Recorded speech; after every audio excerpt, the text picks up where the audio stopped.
हम जींद रणबीर सिंह यूनिवर्सिटी में कि कोई भी ऐसा कार्य ना तो कृपया लेके आए मेरे पास जी जिसको कानून अलाउड नहीं करता, क्योंकि वो निराश होकर जाएगा मेरे से। वैसे मैं आपको बहुत खुशी के साथ ये शेयर करना चाहता हूँ जी कि यह सपना आपका जरूर पूरा होगा कि जब हम ये कह पाएंगे कि हमारे CRSU यूनिवर्सिटी के विद्यार्थियों की मैक्सिमम प्लेसमेंट है। 100% की तो मैं अभी गारंटी इसलिए लेता कि हम जब 0 पे शुरू करते हैं हमें शुरुआत है कि लक्ष्य बड़ा लगता है, लेकिन लक्ष्य बड़ा नहीं है, क्योंकि हम बहुत ही जल्दी अपनी यूनिवर्सिटी का एक स्टार्टअप सेंटर, इंक्यूबेशन सेंटर वो खोलने जा रहे हैं बहुत जल्दी। हमारे साथ नए VC साहब हैं श्री रामपाल सैनी जी। सर नमस्कार, प्रणाम, जय हिंद।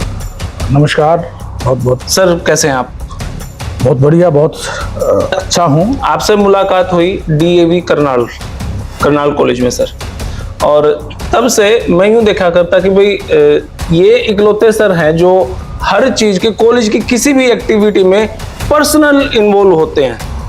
अदरवाइज तो प्रिंसिपल हैं, ज्यादा से इन्वॉल्व होते नहीं, सिर्फ गाइडेंस देने में रहते हैं कि भाई वो डिपार्टमेंट उसका है, उसको ये कार्यभार देते हैं, लेकिन आप पर्सनली इन्वॉल्व होते हैं किसी भी कार्यक्रम में।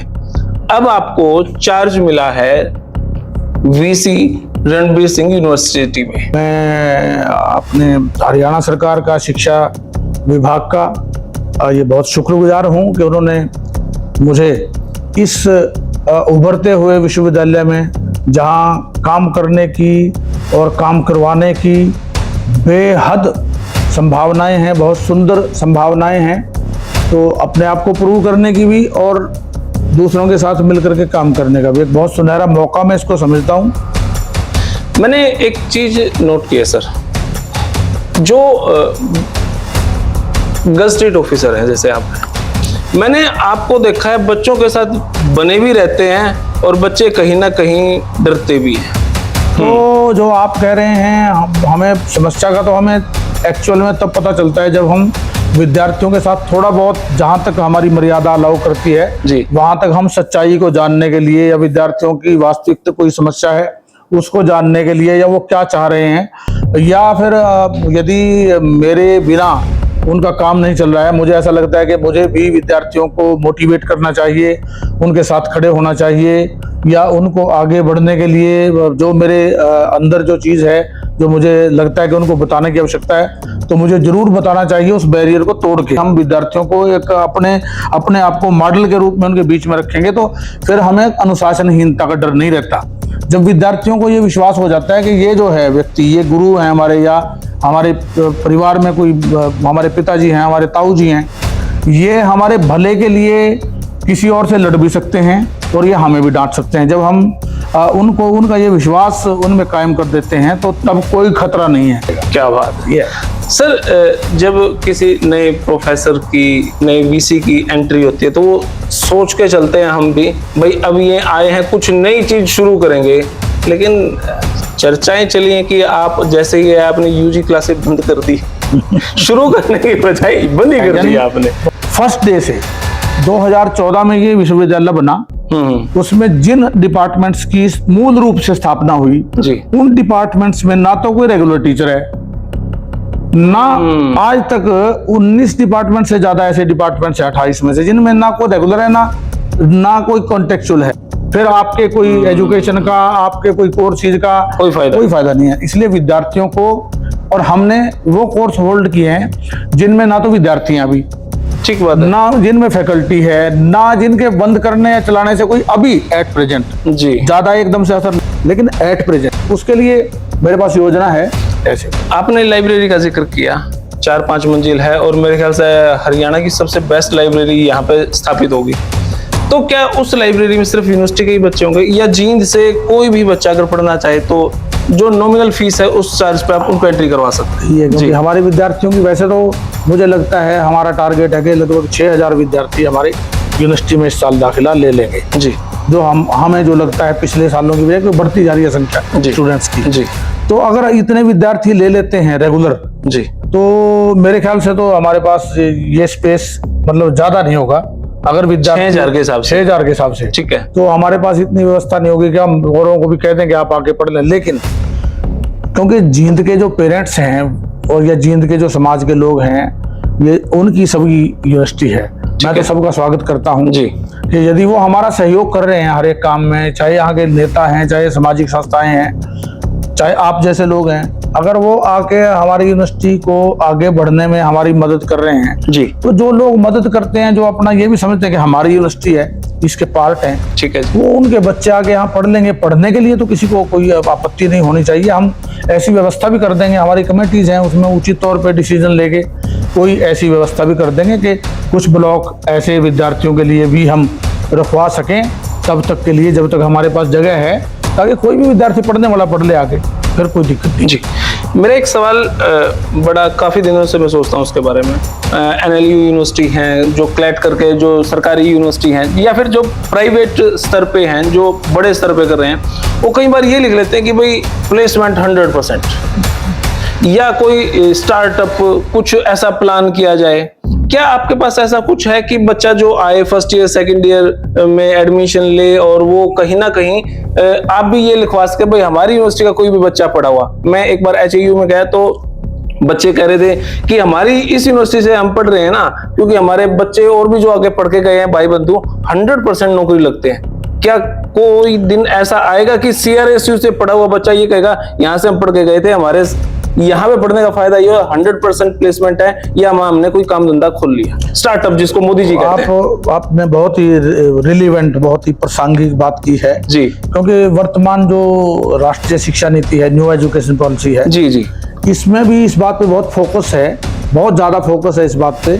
ये केंद्रीय विषय है उसका कि विद्यार्थी खाली केवल किताबी ज्ञान लेके ना जाएं। इसके लिए जो न्यू एजुकेशन पॉलिसी है राष्ट्रीय शिक्षा नीति में भी, यहाँ जी, कुरुक्षेत्र यूनिवर्सिटी में और चौधरी रणवीर सिंह यूनिवर्सिटी में, ये दोनों हरियाणा की भी लीडिंग यूनिवर्सिटी कहूँगा मैं, जिन्होंने न्यू एजुकेशन पॉलिसी को अपने इम्प्लीमेंट किया है जी, तो उसमें ये बहुत ही प्रमुखता से बात है। नंबर 1 पे तो यही है कि सेकंड ईयर में के बाद विद्यार्थी सेकंड ईयर तक जी, कोई भी विद्यार्थी जो है वो 120 घंटे की मिनिमम उसको ट्रेनिंग के लिए कहीं जाना पड़ेगा, कहीं ना कहीं ऐसी कोई ट्रेनिंग अटेंड करनी पड़ेगी, सर्टिफिकेट लेना पड़ेगा, तभी उसको उसकी डिग्री में डिप्लोमा उसकी इंटर्नशिप जैसे बोलते हैं, इंटर्नशिप जैसे बोलते हैं, बिल्कुल वो सभी के लिए कंपलसरी है। चाहे वो कोई आर्ट्स का विद्यार्थी है, कॉमर्स का विद्यार्थी है, चाहे वो जो आप बात कर रहे हैं भाई वो सब के लिए कंपलसरी है।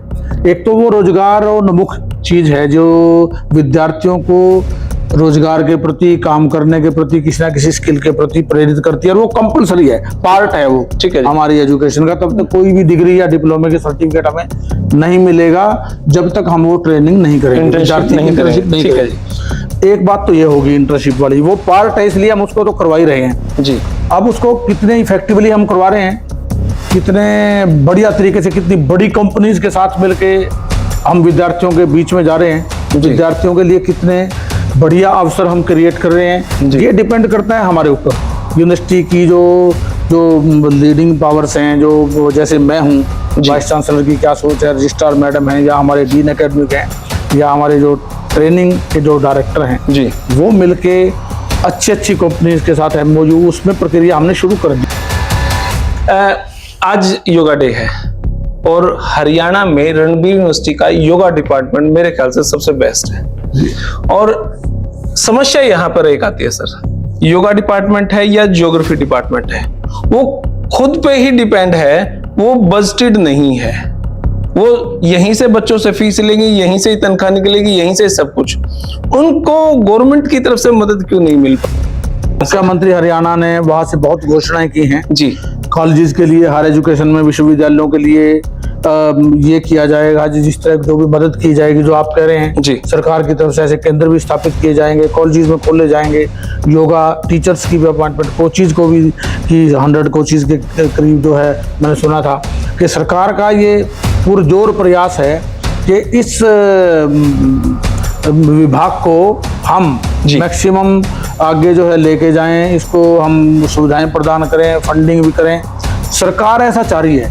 तो मुझे नहीं लगता, हमें थोड़े से प्रयास में भी ये इसमें कामयाबी नहीं मिलेगी। मेक हे व्हाइल द सन, हम कहते हैं बहती गंगा में हाथ धो लो जी, गंगा तो बहनी शुरू हो गई है जी। आज ही माननीय मुख्यमंत्री जी ने इतने खुल के 6, 7, 8 बल्कि उनको बीच में रुकना पड़ा कार्यक्रम शुरू हो गया था, उन्होंने कहा अभी एक दो और विषय रहते हैं, और वो विषय इन्हीं विषयों पे चल रहे थे, खुले हाथ से, खुले मन से। तो अगर हम वहाँ अपना प्रपोजल लेके जाएंगे। आपने जैसे ही पता चला आप जींद यूनिवर्सिटी के वीसी बन चुके हैं, क्योंकि आपने काम करनाल में किया है, करनाल के लोग कहते हैं कि सॉफ्ट हार्टेड हैं, और जैसे ही आपकी जींद में एंट्री हुई तो यहाँ की जनता के बारे में, यूथ के बारे में आपको क्या लगा? भाई कैसे लोग हैं, कैसा काम, सख्त आपको टारगेट मिला है या क्या मिला आपको? हाँ। सोच समझ के जवाब देना पड़ेगा सर।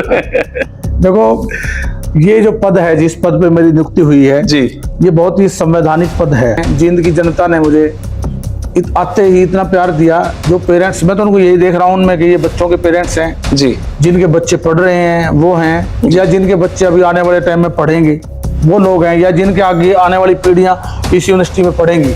मैं तो इसको इस बात के साथ जोड़ के देख रहा हूँ कि वो मेरे में अपनी यूनिवर्सिटी का भविष्य देख रहे हैं। वो जो प्यार मेरे को कर रहे हैं, जबकि उनको ये प्यार और आशीर्वाद तो हरियाणा सरकार को, उच्च शिक्षा को, हमारे मंत्री गणों को, जो हमारे एजुकेशन मिनिस्टर साहब हैं, हमारे माननीय मुख्यमंत्री जी हैं, माननीय हमारे चांसलर साहब हैं जो महामहिम राज्यपाल जी, उनका धन्यवाद, उनको साधुवाद, उनका शुक्रगुजार होना चाहिए। उनको कहना चाहिए कि आप सुयोग्य व्यक्तियों की नियुक्ति करके जो काम करने वाले लोग हैं, कर रही है सरकार, वो भेजे। उनमें से एक को हमारी आपकी इस यूनिवर्सिटी में भेजा है मुझे, तो मुझे उनमें, मेरे को तो अपने काम में संभावनाएं दिख रही हैं यहाँ जी, उनको मेरे में संभावनाएं दिख रही हैं कि ये जो व्यक्ति है, ये इसका जो पिछला ट्रैक रिकॉर्ड है, काम करने वाला है, सॉफ्ट। शिक्षक सदा ही सॉफ्ट होता है, वो निर्दयी या उसमें ये भाव नहीं होता। वो गुरु कुम्हार शिष्य कुंभ है, गड़गड़ काटे खोट, अंतर हाथ सहार दे, बाहर मारे चोट। अगर वो चोट भी मारेगा तो हाथ का सहारा अंदर दे के मारेगा, क्योंकि उसको पता है घड़े को तोड़ना नहीं है, इसका निर्माण करना है, शेप देनी है इसको। तो विद्यार्थियों के लिए या और लोगों के लिए, हम यदि बहुत विद्यार्थियों के साथ भी अगर हम बदतमीजी से डांट डपट के यही काम शुरू कर देंगे तो वो सीख क्या पाएंगे जी। वो उसके बारे में लिखा है, जो बात दवा से हो ना सके जी, वो बात दुआ से होती है।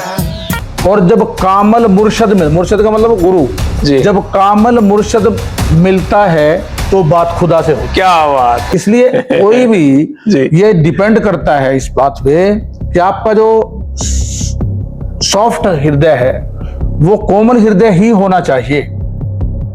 छोटे छोटे 2-3 सवाल हैं। हाँ जी, छोटे छोटे से जवाब चाहूंगा मैं। कई बार बच्चों की स्ट्राइक हो जाती है और वो सीधा धरना वीसी के ऑफिस के आगे लगा लेते हैं, आप इस बारे में क्या कहना चाहेंगे?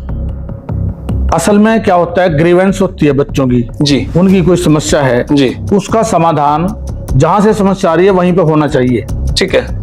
बड़े अधिकारियों पे या मेरे तक आने, मेरे तो ये अंतिम, मेरे वाला जो उनका जो भी कहीं बात करनी है जी, वो सबसे लास्ट स्टेप है यहाँ आने का मतलब है। ठीक है। और धरना भी सबसे लास्ट स्टेप है जी, तो जो इससे पहले की जो चीजें हैं वो भी करनी जरूरी हैं। 100 डिग्री पे हमें जाना तो चाहिए, लेकिन उसको स्टेप वाइज सिस्टमेटिक जाना चाहिए। पहले 5 पे, 10 पे, 15 पे, 20 पे, 25 पे, 50 पे, 90, 95 पे चले जाओगे तो 100 पे भी फिर तो जाना ही पड़ेगा आपको। जी जी। लेकिन अगर आप वो पहले ही झटके में आप 100 डिग्री पे जाओगे तो आप भी चोट खाओगे, जो चलने वाला है वो भी फेल है, उस जिस मंतव्य के लिए वो कर रहे हैं वो भी, उसका लक्ष्य भी फेल है। दोनों में उसको घाटा है। जो भी धरना लगाने वाला, करने वाला है, यदि वो लक्ष्य तो उसका समस्या का समाधान है ना, ठीक है, हाँ, कोई इशू है तभी वो उसने उसकी किया है। समस्या भी, क्योंकि उसका इंप्रेशन ऐसा हो जाएगा कि यार इसने ये 99 स्टेप तो लगाए नहीं, ये 100 वाले स्टेप पे उसका जो उसकी सोच है, जो उसका संदेश है मन का, वो गलत मैसेज आता है कि आपने उन स्टेप्स को फॉलो नहीं किया, नहीं तो ये समस्या आ ही नहीं सकती। बहुत छोटी समस्या है तो डिपार्टमेंट लेवल, हमारी बहुत सी ऐसी एजेंसी है यूनिवर्सिटी की, हमने एक रैपिड एक्शन कमेटी भी बना दी है मैंने आते ही, जो बिल्कुल पूरे कैंपस में हर एक विद्यार्थी का, हर एक डिपार्टमेंट का निरीक्षण करेगी और कोई आउटसाइडर अंदर एंट्री ना हो।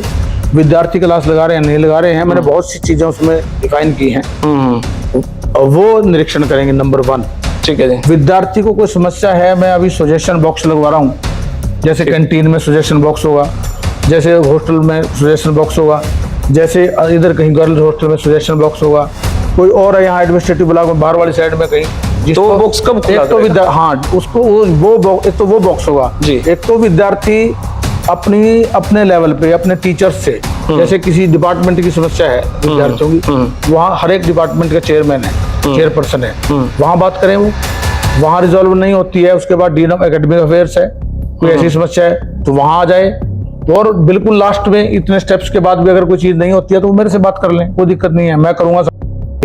मैं एक बार दिसंबर जनवरी में यहाँ पे आया जी, तो कुछ यूथ मुझे मिला, वो बोला कि भाई यहाँ पे तो या यूनिवर्सिटी में कुछ नहीं है, यहाँ पे प्रोफेसर लेक्चरर्स की तनख्वाह टाइम पे नहीं मिल पाती, यहाँ पे भ्रष्टाचार इतना ज्यादा है, भ्रष्टाचारियों को नौकरियों पे लगाया गया है, इस टाइप की बहुत सारी बातें सामने आई। देखो हर एक व्यक्ति का अपना मत होता है जी। अब हर एक चीज को अपनी मर्जी से वो अपने उसके पैमाने हैं, सोच के देख के आइडिया भी होते हैं उसके जी, कागजों में कुछ और होती है चीज, उसको लगती कुछ और है जी।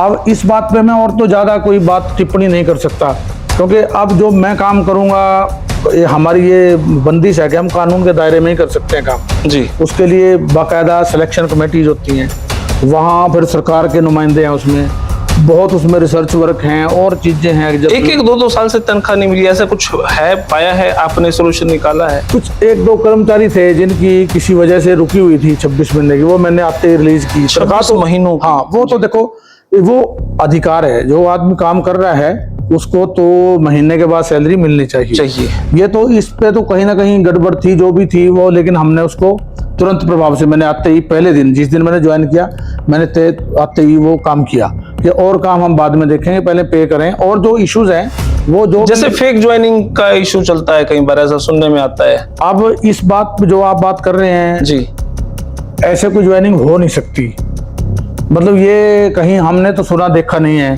कि बिना किसी उसके वो आप ज्वाइन करा लो, उसके लिए कुछ परफॉर्मेंस भरना पड़ेगा, एप्लीकेशन भी लिखी जाएगी, और अगर ऐसा होगा तो फिर इश्यूज आएंगे। अगर जो आप बात कह रहे हैं अगर ऐसा होगा तो फिर सिस्टम में जो कानून के दायरे हैं वो तो अलाउड नहीं करते ये चीजें कि फेक ज्वाइनिंग करवा लो आप, फिर कानून के दायरे में तो फंसोगे आप जी। कोई भी काम अगर आप गैर कानूनी करते हो कानूनी पोस्ट पे बैठ के जी, तो फंसना निश्चित है 100%। आप उसको ये कह के नहीं छूट सकते कि जी नहीं ये तो हो गया होगा जी, चल गया होगा, क्योंकि इसमें गुंजाइश नहीं होती। इसमें तो जो फाइल पे जो चीज फैक्चुअल पोजीशन है, जो कानून कहता है वैसे ही करना होता है। मैं आपका वाइस चांसलर का बोर्ड देख रहा था, R for Ranbir university, R for Ranjit Singh जो वीसी साहब आए, R for RB Solanki ji, R for Ranpal Singh ji, R for Rampal Saini ji. इस यूनिवर्सिटी का भाई जब चौधरी रणबीर सिंह जी के नाम पे यूनिवर्सिटी है तो बाई चांस ऐसा होता आ रहा है, आशीर्वाद मिल रहा है, वो नाम वही है, वहीं से R से शुरू हो रहा है, तो मैं तो ये कहूँगा कि बहुत अच्छी बात है मेरे लिए। तो चलो ये नाम का संयोग था तो मेरा नंबर भी इसमें आया, मेरे को भी ये अवसर मिला जी। कोई और नाम होता पता नहीं मिलता ना मिलता, लेकिन ये नाम परमात्मा ने ही मेरे माता पिता ने रखा था और उसकी वजह से मुझे ये सौभाग्य मिला। तो मैं भगवान का भी धन्यवादी हूँ, अपने माता पिताजी का भी धन्यवादी हूँ और सरकार का भी धन्यवादी हूँ कि वो R शब्द का इतना ध्यान, कोई ऐसा संयोग बनवा रहे हैं सरकार के भी दिमाग में, तो उससे ऊपर तो परमात्मा है, भगवान है, वो कोई ऐसा चांस बनता है कि इसी नाम के लोगों को यहाँ सुअवसर मिल रहा है काम करने। रणबीर यूनिवर्सिटी या हमारे जिंद के जितने कॉलेजेस हैं, इतना बड़ा एजुकेशन का हब देखा नहीं जा रहा था, क्या अब उम्मीद लगाई जा सकती है? बहुत बढ़िया बात है। देखो ये मेरा भी सपना है। पॉलिटिकल लोकेशन तो है जींद, बहुत बड़ी, यहाँ पे राजनीति तो होती है, लेकिन एजुकेशन हब जिसको माने, जींद जो है ना हार्टलैंड है हरियाणा की, और हाँ राजनीतिक भी मतलब बहुत इसका प्रभाव है, और लोग खिलाड़ी भी यहाँ से बहुत हैं, कलाकार बहुत हैं, यहाँ के बच्चे मैं देखता हूँ कुरुक्षेत्र विश्वविद्यालय में भी जो नेशनल में टीमें जाती हैं, बहुत विद्यार्थी यहाँ से होते हैं जींद जिला के। तो बच्चों में संभावनाएं बहुत हैं और यूनिवर्सिटी इसीलिए ये यहाँ जो सेंटर से यूनिवर्सिटी में तब्दील किया, इसको संभावनाएं सरकार को नजर आई होंगी जी, नहीं तो सेंटर ही रहता, रीजनल सेंटर था, MPMC की क्लास थी, और 14 के बाद भी इसने बड़ी तरक्की की है जी। यहाँ जो भी व्यक्ति आता है, कोई भी टीचर्स आते हैं, दूसरे लोग एक्सपर्ट लोग आते हैं, तो वो एक बार तो देख के प्रभावित होते हैं कि अभी ये बच्चा ही है ये यूनिवर्सिटी, और इसमें अभी भी बहुत अच्छे से इंफ्रास्ट्रक्चर डेवलप होने जा रहा है, कोर्सेज आप बहुत बढ़िया शुरू कर रहे हैं। तो मैं तो ये भगवान से प्रार्थना भी करूंगा और मेरा बहुत प्रयास रहेगा कि इस यूनिवर्सिटी को देश के बेहतरीन यूनिवर्सिटीज में एजुकेशन हब बनाने के लिए हम काम करें मिलती हैं। आखिरी सवाल। हाँ जी, मैंने आपको कई बार कल्चरल एक्टिविटी में देखा है और आप जो रागनी है वो भी बहुत अच्छे से आपको बहुत ज्यादा पता है। मेहर सिंह की है, जगदीश चंद्र जी की है, तो कोई एक दो कली करके बस समापन की तरफ। जी। धरण गगन का नहीं सहारा, निराधार अटका राख्या, देख आकाश रात दिन तारे, दिन कर शशि लगा राख्या, ऐसा गगन सजा राख्या से तारियां की संचार तेरी, अचल अनादि हरता करता, आस करे संसार तेरी। जगदीश चंद्र वत्सी जी। समाज के बारे में, देश के बारे में उन्होंने लिखा, बहुत चिंता व्यक्त की। 80s में रागनी लिखी उन्होंने 79-80 में जी। ये लिखी कि मिट्टी गलानी और हया, मतलब लोगों अपनी मनमर्जी करने शुरू कर दिया, उनमें आपस में ये वैल्यूज खत्म हो गई। मिट्टी गलानी और हया, भाई का गढ़ भाई काटे, नहीं पिता का हुक्म सहा, वीर मर्द के चले मुकदमे, त्याग खसम झट करे नया, और चावे थे देश चांद पे चढ़ना, यू देश रसातल बीच गया, रहा पटकता शीस ने, कागा के जगदीश ने, घना मगज खपाया है, जमाना कैसा आया है, कौन बचावे देश ने, जनता और नरेश में अंधेर छाया है, जमाना कैसा। जो सरकार के रहनुमा हैं जी, अधिकारी हैं, माननीय वर्तमान समय में माननीय प्रधानमंत्री जी हैं, जो सारे विश्व को रास्ता दिखा रहे हैं, उन्होंने बहुत सी चीजें पकड़ी हैं। ऐसे ऐसे कवियों की वाणी को सुन के, समझ के, पता करके वो अब वर्तमान जो नीति निर्धारक जो पक्ष है, जो डिसीजन मेकिंग प्रोसेस में अग्रणी भूमिका में देश के लोग हैं या जो सरकार के संचालक लोग हैं, वो उन चीजों को पकड़ के, जैसे नैतिकता की बात है, अब मॉरल वैल्यू की बात है, मतलब अपनी भाषा की बात है, हिंदी भाषा की बात है, इस पे वर्तमान सरकार बहुत काम कर रही है। नैतिक वैल्यूज को एजुकेशन पॉलिसी में शामिल करना है। अपने पुराने जो बहुत हमारे जो हमारे आध्यात्मिक हुए हैं हमारे गुरुजी, इतने गुरु, उनके जन्म दिवस मना रहे हैं, वो पब्लिक तक, ये हरियाणा सरकार का बहुत प्रयास है। कितने अभी माननीय मुख्यमंत्री जी ने इससे पहले भी कि कितने जो है महापुरुषों के जन्मदिनों को मनाने का उनके पीछे बहुत बड़ा मंतव्य कि हर एक जाति में, हर एक समाज के हर एक वर्ग में कुछ ना कुछ ऐसे महापुरुष हुए हैं जिन्होंने पूरे विश्व को रास्ता दिखाया है, और वो हमारे लिए पूजनीय हैं। हम उनके दिखाए रास्ते से भटक करके कहीं और जा रहे हैं, तो यदि हम उनके रास्ते को पकड़ लें तो हमारा जीवन ही निर्मल हो जाएगा, और ये चिंताएं जो हमारे कवि लिखते हैं देख के, इन चिंताओं से हम मुक्त हो सकते हैं। बहुत बहुत शुक्रिया सर आपका। जी, बहुत धन्यवाद। आप आए विशेष, और आपने आज का ये चौधरी रणबीर सिंह विश्वविद्यालय के विषय में बातचीत की। थोड़े दिन के बाद जब मैं ये कार्य समझ लूंगा, मैं आपका स्वागत करूंगा, और इन विषयों पे जिन पे हमने चर्चा की है, फिर एक बार से विद्यार्थियों के सर्वांगीण विकास के लिए हम कृत संकल्प हैं ये विश्वविद्यालय, और मैं ये कामना करता हूँ कि आने वाले समय में हम बहुत अच्छे से सभी को साथ लेकर के, मिलकर के विद्यार्थियों के न केवल सर्वांगीण विकास में, बल्कि उनके जो और उम्मीदें हैं, जो करियर से संबंधित पॉइंट्स हैं, और जो उनके देश के निर्माण में उनकी भूमिका से संबंधित प्रश्न हैं, उससे संबंधित ट्रेनिंग भी हम विद्यार्थियों को, अच्छे वक्ताओं को, अच्छी नेशनल इंटरनेशनल कॉन्फ्रेंसेस का ऑर्गेनाइज करा के, यहाँ पे वर्कशॉप्स लगा के, ताकि विद्यार्थी यहाँ हरियाणा तक नहीं बल्कि विश्व स्तर पे यहाँ से जुड़ सकें। जी, तो मेरा बहुत बहुत शुक्रिया। तो भाई, आपने यह वीडियो कैसी लगी? एजुकेशन के ऊपर कहते हैं, ये शाम न विद्या न तपो न दानम न ज्ञानम न शीलम न गुणो न धर्म ते मृत्य लोके भूवि भारभूता मनुष्य रूपेण मृगाशरन्ति। आज यहाँ का इंटरव्यू आपको कैसा लगा? अपनी राय कमेंट बॉक्स में जरूर। तब तक के लिए धन्यवाद। जय हिंद, भारत माता की जय। Thank you.